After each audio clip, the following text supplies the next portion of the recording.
अभी हम जिस मूवी को एक्सप्लेन करने जा रहे हैं उस मूवी का नाम है द अदर लैम्प। तो मूवी की शुरुआत होती है और हम एक कल्ट को देखते हैं। इस कल्ट में ज्यादातर महिलाएं और लड़कियां ही थी। इस कल्ट में जितने भी लोग थे उनका बाहर की दुनिया से कोई भी लेना देना नहीं था, क्योंकि ये सारे जंगल और पहाड़ों के बीच में रहा करते थे। इस पूरे कल्ट में केवल एक आदमी था जिसका नाम शेफर्ड होता है। शेफर्ड यहाँ का लीडर था और ये यहाँ पर जो भी कहता था महिलाएं इसकी बात बिना कुछ सोचे समझे ही मान लेती है। इस कल्ट में जितने भी औरतें रेड ड्रेस में थी वो सारी शेफर्ड की वाइफ थी और जो लड़कियां ब्लू ड्रेस में होती हैं वो शेफर्ड की बेटियां थी। शेफर्ड की जितनी भी वाइफ थी ये सब शेफर्ड की बात बिना कुछ सोचे समझे ही मान लेती थी, क्योंकि इनका मानना था कि शेफर्ड ही इनका भगवान है। दरअसल ये सारी औरतें अपनी जिंदगी से हार मान गई थी, लेकिन जब ये शेफर्ड के पास आई तब से शेफर्ड ने उनकी पूरी जिंदगी ही बदल दी। और यही वजह थी कि ये सारी महिलाएं शेफर्ड की हर बात मानती थी। शेफर्ड की एक बेटी थी जिसका नाम सेला था, जो हमेशा अपनी मॉम के ही बारे में सोचती थी। शेफर्ड भी अपनी बेटी सेला को पसंद करता था, क्योंकि सेला के पैदा होते ही उसकी मॉम की डेथ हो गई थी। सेला हमेशा शेफर्ड से अपनी मॉम के बारे में पूछती है, लेकिन शेफर्ड हमेशा ही सेला की इस बात को इग्नोर कर देता है। शेफर्ड ने यहाँ पर कई सारे रूल बनाए थे, जिसकी वजह से अगर यहाँ पर कोई बीमार होता तो शेफर्ड उसे हॉस्पिटल ना ले जाकर उसका जंगल में ही इलाज करवाता, और अगर किसी भी महिला को यहाँ पीरियड चालू होता तो शेफर्ड उन्हें कुछ दिनों तक ग्रुप से बाहर रखता, क्योंकि शेफर्ड का मानना था कि पीरियड के समय महिलाएं नापक हो जाती हैं। इस ग्रुप में 2 और महिलाएं थी जिन्हें शेफर्ड के ग्रुप से बाहर रखा था, क्योंकि इनमें से एक औरत हमेशा ही बीमार रहती थी और दूसरी औरत शेफर्ड के नियमों का पालन नहीं करती थी।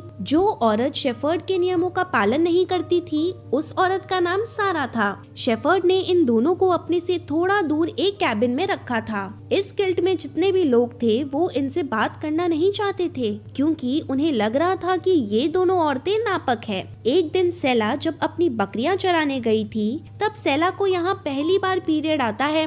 सेला इस चीज को समझ नहीं पाती और ये यहाँ चिल्लाती है। सेला यहाँ घबरा कर एक बकरी भी मार देती है। शाम को सेला जब घर आती है तब ये अपने पीरियड के बारे में किसी को कुछ नहीं बताती, क्योंकि सेला जानती थी कि अगर इसके पीरियड के बारे में किसी को भी पता चला तो इसे इस ग्रुप से निकालकर सारा के पास रहने के लिए भेज दिया जाएगा। शेफर्ड जब सेला से उस मरी हुई बकरी के बारे में पूछता है तब सेला यहाँ झूठ बोलती है और कहती है कि उस बकरी को कोई जंगली कुत्ते ने मारा है। शेफर्ड को सेला की बातों पर यकीन था और ये इसे कुछ भी नहीं कहता। रात में 2 ऑफिसर शेफर्ड के पास आते हैं। ऑफिसर शेफर्ड से कहते हैं कि अभी इलेक्शन का टाइम चल रहा है, इसलिए तुम जल्दी से अपने ग्रुप को लेकर यहाँ से चले जाओ, नहीं तो इलेक्शन खत्म होने के बाद तुम्हें तुम्हारे ग्रुप के साथ अरेस्ट कर लेंगे, क्योंकि ये सीधा मोदी जी का आदेश है। अगली सुबह शेफर्ड अपनी वाइफ और बेटियों से कहता है कि अब हमें यहाँ से जाना होगा, क्योंकि अभी मोदी की सरकार फिर से बनने वाली है और मोदी जी नहीं चाहते कि हम इस जंगल में रहे। शेफर्ड की बात सुनकर उसकी वाइफ और बेटियां अपना अपना सामान लेकर शेफर्ड के साथ झारखंड की तरफ निकल जाती हैं, क्योंकि शेफर्ड अब झारखंड के जंगल में अपना ठिकाना बनाने वाला था। सारी औरतें काफी खुश थी, लेकिन सेला अपने ही सोच में डूबी थी। सेला ने अपने पीरियड के बारे में किसी को भी नहीं बताया। ये लोग पूरा दिन चलते और रात होने पर ये टेंट लगाकर आराम करते हैं। रात में सोते समय सेला को डरावने सपने आते हैं। सपने में सेला शेफर्ड को देखती है जो बुरी तरह से एक बकरी को मार रहा था। सेला को लगता है कि पीरियड की वजह से इसे ऐसे सपने आ रहे हैं। सुबह होने पर ये सब फिर से झारखंड की तरफ निकल पड़ते हैं। रास्ते में इन्हें एक घर दिखाई देता है जो कि खाली पड़ा था, इसलिए ये सब आज रात यहीं पर रुकने का प्लान बनाते हैं। सुबह होने पर एक महिला को सेला के पीरियड के बारे में पता चल जाता है।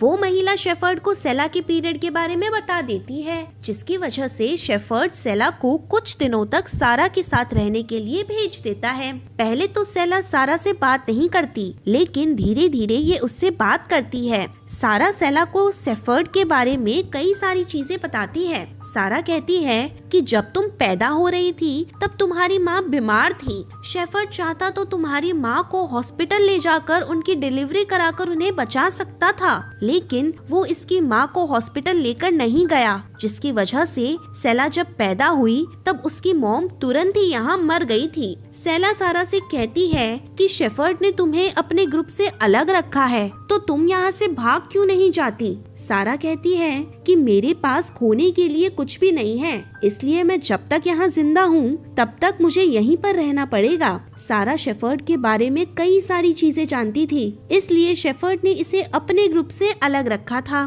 ताकि सारा किसी को शेफर्ड के खिलाफ भड़का ना सके। सारा की बात सुनकर सेला को भी शेफर्ड से नफरत होने लगी थी। सेला चाहकर भी सबको शेफर्ड की सच्चाई नहीं बता सकती थी, क्योंकि ये जानती थी कि कोई भी इसकी बात पर यकीन नहीं करेगा। अगले दिन ये सब जब जा रहे थे तब रास्ते में एंजेल को पेन होने लगता है, क्योंकि एंजेल प्रेग्नेंट थी और इसकी डिलीवरी का टाइम भी आ गया था। एंजेल यहाँ पर काफी रोती चिल्लाती है। इस जगह पर मदद के लिए ना तो कोई हॉस्पिटल था और ना ही किसी का घर। अब ना चाहकर भी एंजेल की यहाँ डिलीवरी करवाई जाती है। एंजेल को यहाँ एक लड़का पैदा होता है, लेकिन डिलीवरी होने के बाद एंजेल की डेथ हो जाती है। एंजेल की डेथ से शेफर्ड को कुछ भी फर्क नहीं पड़ता। शेफर्ड एंजेल की डेड बॉडी यहीं पर जलाकर यहाँ से आगे जाने के लिए तैयार होता है, लेकिन सारा यहाँ आकर शेफर्ड पर काफी गुस्सा होती है। सारा एंजेल की मौत का जिम्मेदार शेफर्ड को ही मानती है।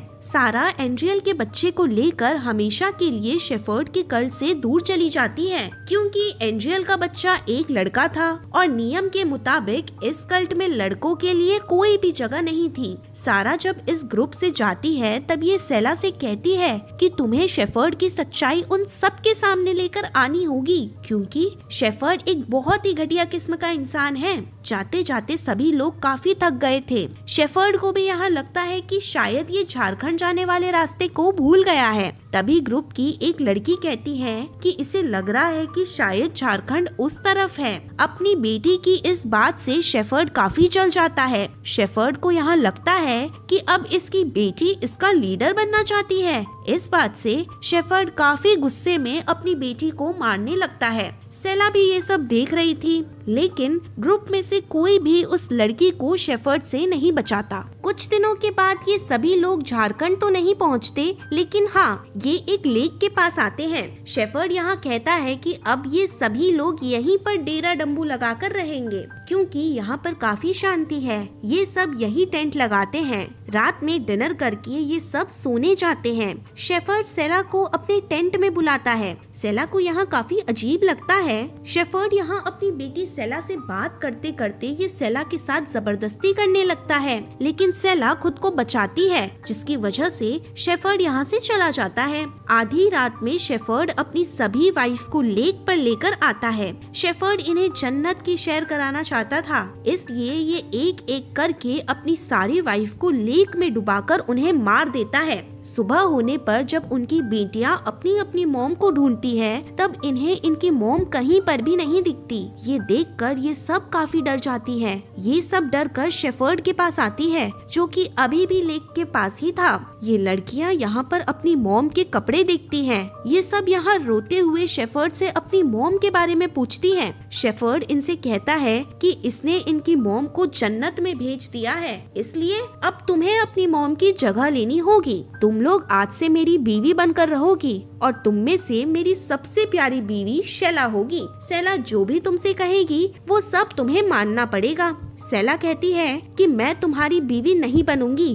क्योंकि अब मैं तुम्हारे बारे में सब जान गई हूँ और इसलिए मैं इस कल्ट को छोड़कर यहाँ से जा रही हूँ। सेला की इस बात से शेफर्ड इस पर काफी गुस्सा होता है और ये सेला को एक थप्पड़ मारता है। सेला भी शेफर्ड के टॉर्चर से ऊब गई थी, इसलिए ये भी शेफर्ड को थप्पड़ मारती है। इसके बाद हम दो ऑफिसर को देखते हैं, जिन्हें लेक के किनारे डेड बॉडी मिलती है, जो कि लेक से बहकर यहाँ पर आ गई थी। ऑफिसर को जंगल में शेफर्ड की भी बॉडी मिलती है। दरअसल सेला ने अपनी बहनों के साथ मिलकर शेफर्ड को मार दिया था। सेला शेफर्ड को मारकर खुद को और अपनी बहनों को शेफर्ड से आजाद कर लेती है और इसी के साथ ये मूवी यहीं पर खत्म हो जाती है। Thanks for watching guys.